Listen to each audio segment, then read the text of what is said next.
Как известно, там состоялось одно из главных событий в политической жизни страны 2020 года – предвыборные дебаты кандидатов в президенты Дональда Трампа и Джо Байдена.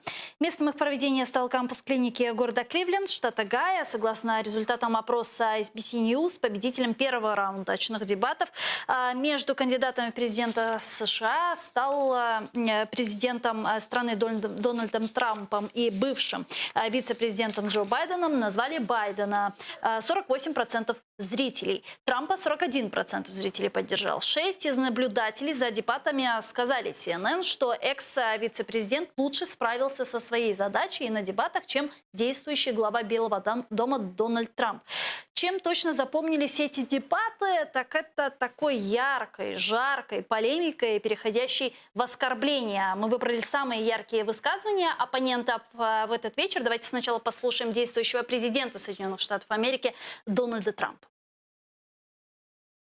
Ніколи не використовуй слово «розумний» щодо мене. Джо, ніколи. У тобі немає нічого розумного. Якби ти керував під час пандемії, померли б мільйони людей. За 47 місяців я зробив більше, ніж ви за 47 років. Він розбагатів в Україні, в Китаї, у Москві і різних інших місцях. Він погрожував Україні щодо $1 мільярда, якщо не буде звільнено прокурора.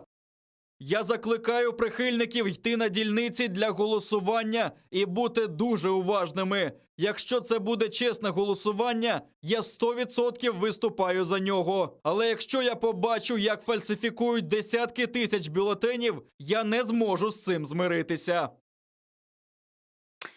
Трамп выступал грубо, агрессивно, даже по всем своим меркам, а вот Байден старался ему тоже не уступить. За 1,5 часа он успел назвать Дональда Трампа лжецом, клоуном и худшим президентом Америки, а также щенком Путина. А в один момент вовсе сказал Трампу: «Ты когда-нибудь заткнешься?» Давайте послушаем.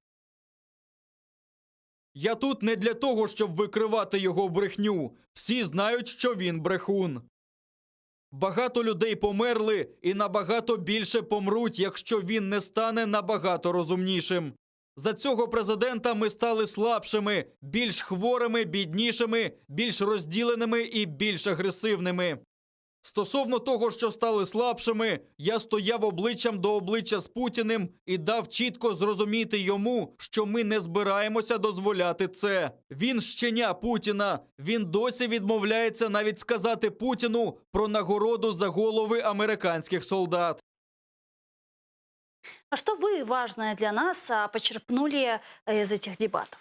Ну, це, по-перше, мабуть, прекрасні дебати. Не через те, що, ну, дивіться, як відкрито вони говорять один одному в очі. Це, до речі, ну, це треба вміти.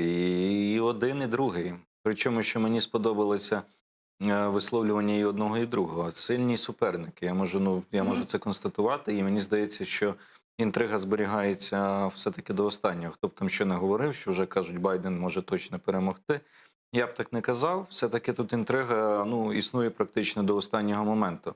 Ну, щодо нас, ну, звичайно, неприємно, що згадують щодо цих можливих там корупційних дій і так далі. Буризма, да, упоминав Трамп. Хоча зверніть увагу, що юридично буризма і взагалі щодо діяльності Хантера Байдена немає ж, йому не оголошено, наскільки відомо, прокуратурою жодного штату обвинувачення в Сполучених Штатах.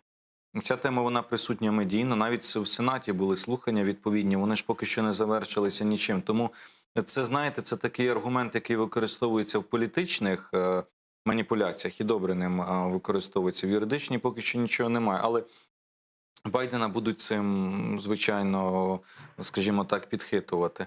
Ну, а ситуація, звичайно, в Сполучених Штатах непроста. Зараз, враховуючи протести, які час від часу спалахують, у них є певні свої проблеми. Ну, але взагалом це нормальна риторика для дебатів, це нормальна риторика для їхнього політичного життя.